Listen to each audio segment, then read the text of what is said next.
Hi, I'm Dr. Shannon Whiteside, and I'm the Assistant Director for the LVRE. Today, I want to talk to you about narration.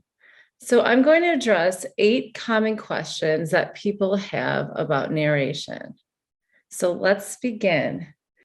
The first question I'd like to address is what are the ideas that are important to understand that undergird Mason's understanding of narration?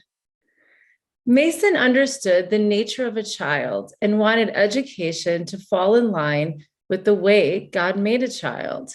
We are educating whole persons, their emotions, their reasons, their intellect, and their imagination. As we look at children and adults, we understand that we are made in the image of God. That is a complex statement, and there are many aspects that could explain what that means. But I want to focus on one aspect of what it means to be made in the image of God. We have the capacity for language. Genesis 1 and 2 reveals that we are communing creatures, spoken into being so that we might speak back to God and to other persons made in his image.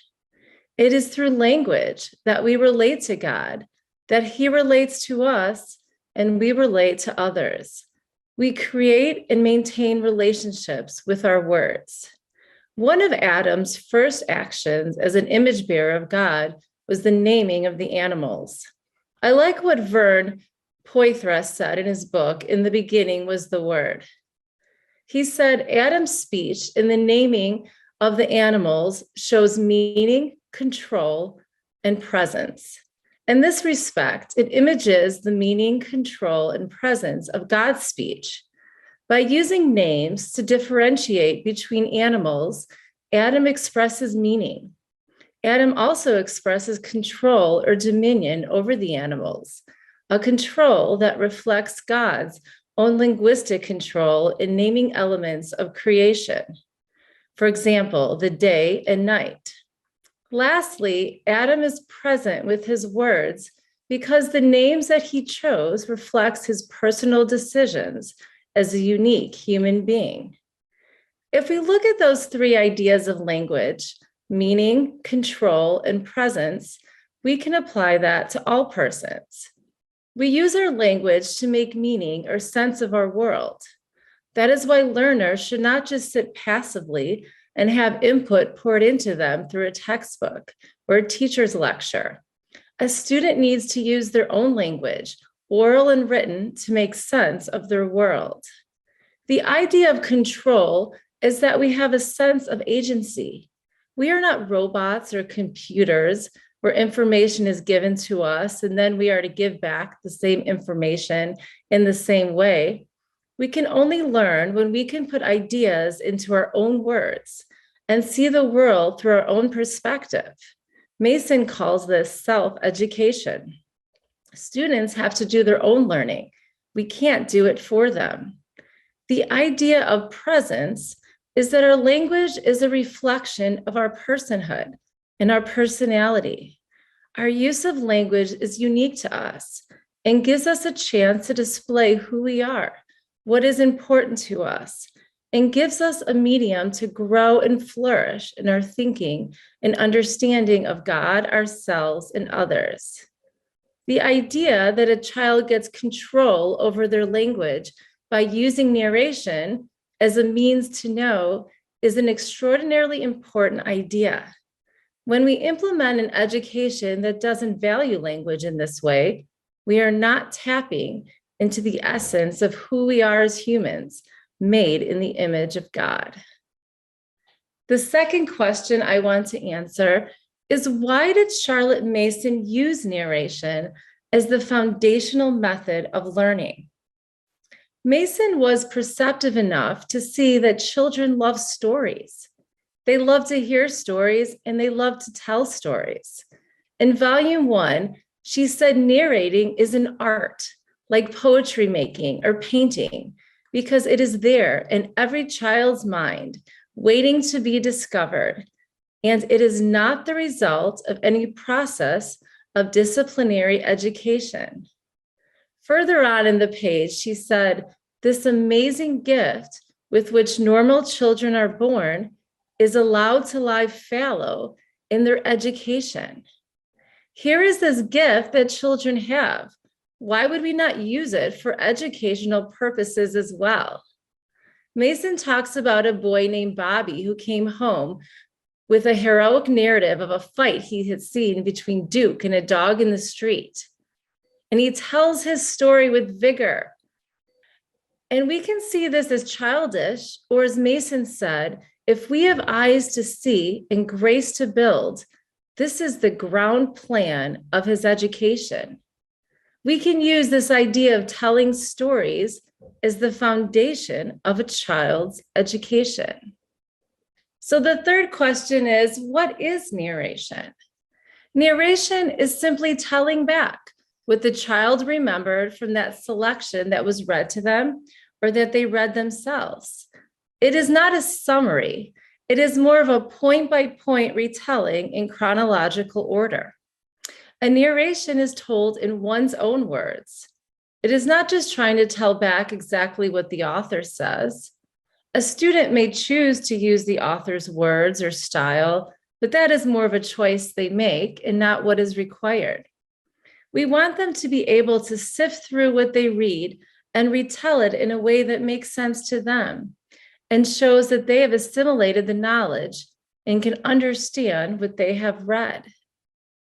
The fourth question about narration is it simply a reading comprehension exercise? Is this just a different way of seeing what a child has read and seeing how well they comprehended it? It is not simply a reading comprehension exercise. Narration places the responsibility and activity for the active knowing upon the learner.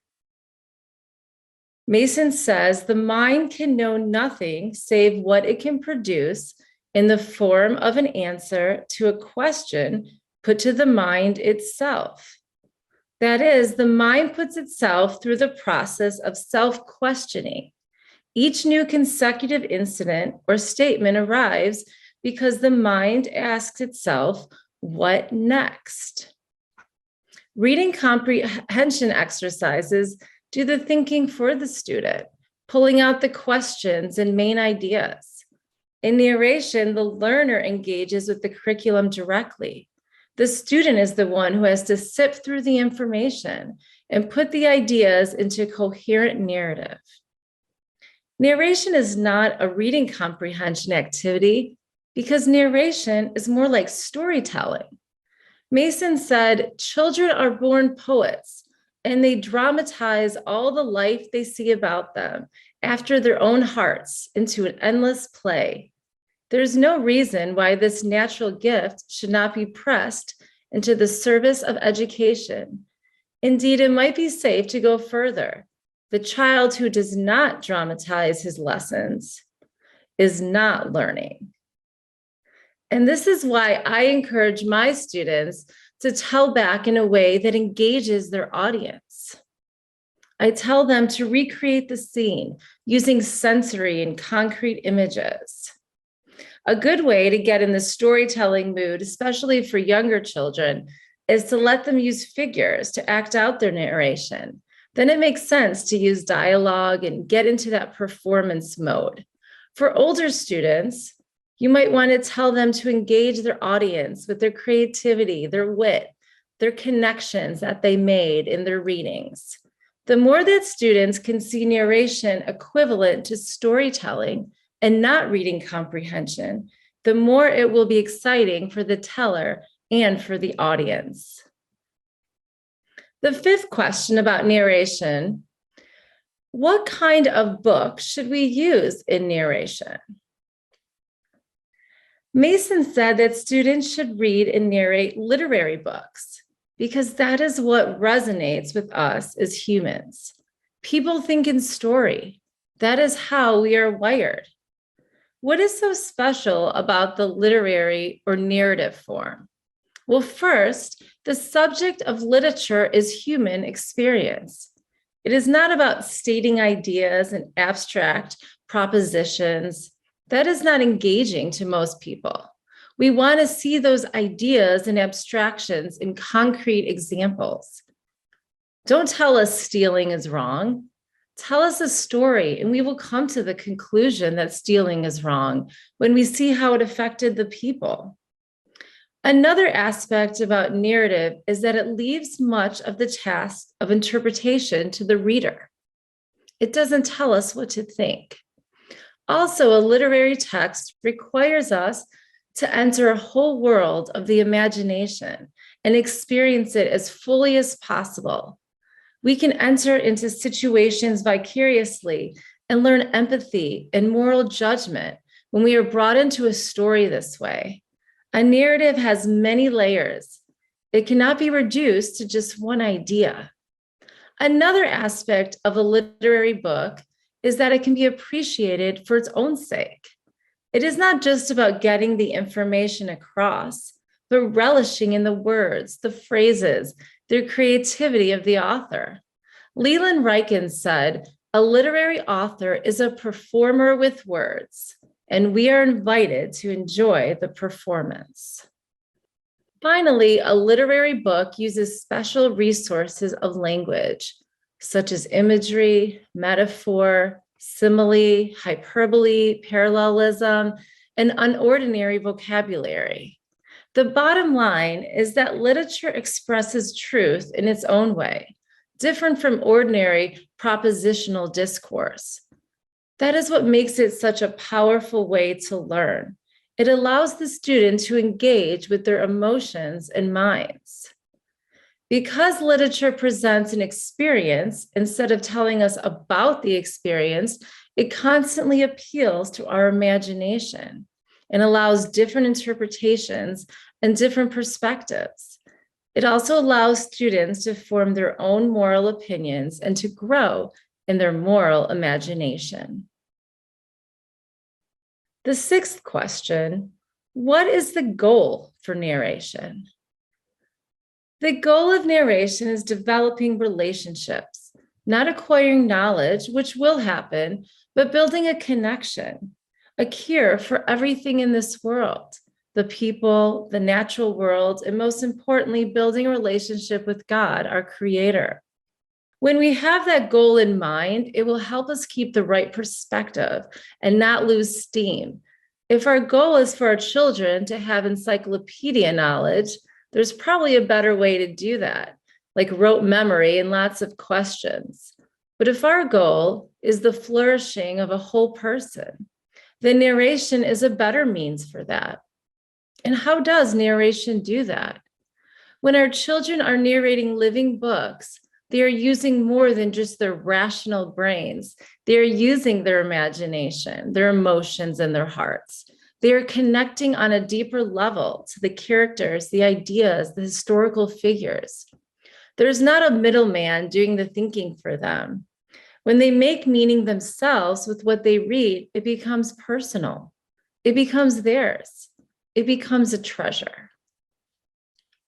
The seventh question about narration, what are the steps of a narration lesson? In Volume 1, Mason briefly talks about the steps of a lesson. Before the reading for the day begins, the teacher should talk a little and get the children to talk about the last lesson with a few words about what is to be read, in order that the children may be animated by expectation. But be aware of forestalling the narrative. So the first step is recapping the previous lesson. And this is a really important step because it helps our long-term memory. We want to recap the lesson quickly. And maybe it's more of a summary than a narration. And if the students don't remember, maybe a couple words could spark their memory. And I also think it's nice to give them a heads up about what they're about to read to spark some interest. Maybe ask a question or give them an interesting fact. You could also look up a location on a map. It's not a whole production. It's just a couple minutes just to get their juices flowing and get them ready for the reading. Then you have the reading of the book. Now, it depends on the age of the students. When you're first starting narration, you may just read a paragraph. It may be something very short, but as they get older, they can handle several pages, even a whole chapter of a book. So you might be reading aloud to them when they're in first, second, and third grade, but as they get older, they should be reading themselves. They can read aloud or they can read silently. You want to try to include an episode of what they're reading and have a purposeful stopping point. Then, with no talking in between, you call on the students to narrate. In turns, if there are several of them, you don't want to tease them with corrections or stop them when they're talking. They need to just get the narration out and not lose their train of thought. You might start with one child and stop them in mid-sentence and let the next one narrate. You want to keep them on their toes so that they're listening to each other. And if you just have one student, you can have them do the narration, and you as a teacher or as a mom can also add to it if you would like. And so the last step Mason calls a little talk, where moral points are brought out, pictures shown to illustrate the lesson, or diagrams drawn on the blackboard or whiteboard. This is not the time for the teacher to do the talking. It's still the time for the children to do their learning. So we can ask them what they thought about what they read. Do they have any questions? What are they wondering? And this just opens up an opportunity for them to do a little more thinking about what they read and to try to process their learning. They might not have something to say, and that's okay. And they will have more to discuss as they get older, but it's just a good practice. So they realize that there might be more after the narration. You could also ask them an open-ended question. And it is good to keep to the allotted time to keep up a student's attention and alertness. The 8th question about narration. What tips do you have for moms and teachers who have students that are struggling with narration? I think there's a number of things you should check on. Number 1, is the book a literary book? Is it too dry or textbook-like? Is it really a living book for your child? There may be a time when a book is living to someone else, but it isn't resonating with your student. Maybe it's too hard or they don't have the background knowledge to understand it. Maybe they'll be ready for it in another year. We want to be flexible and open to changing things if needed. There is a time to not give up on a book, but you have to be discerning about that decision as a teacher. There is no Charlotte Mason police. You have the right to choose the books you think are best for your child. We want every child to feel successful in their reading and narration. Vygotsky calls it the zone of proximal development. This is referring to the space between what a learner can do without assistance and what a learner can do with adult guidance or collaboration with peers. We want to challenge students, but not frustrate them. Making sure you are also changing up the subjects is also helpful. So you're not just reading 4 books in a row and narrating, switching between the disciplinary subjects, inspirational subjects, or physical activity, getting outside and getting breaks. And when you look at the whole curriculum, there's other ways that you are reinforcing what they're learning. Therefore, it's important to not neglect those other things that might seem like extras. For example, copywork and dictation can come from books they are reading, and those ideas are brought up again in those ways. You can have them do brush drawings from a book. Students have timelines they are making, or if they're older, a book of centuries. In science, they're doing experiments and afternoon occupations. Overall, narration should be a delightful experience for your children as much as possible. And when they are able to understand the importance of it, explain the why behind it so they can realize it is for their benefit. I hope you found these questions on narration helpful. I encourage you to keep consistent with narration, and your students will reap the benefits both now and in the future. Thank you.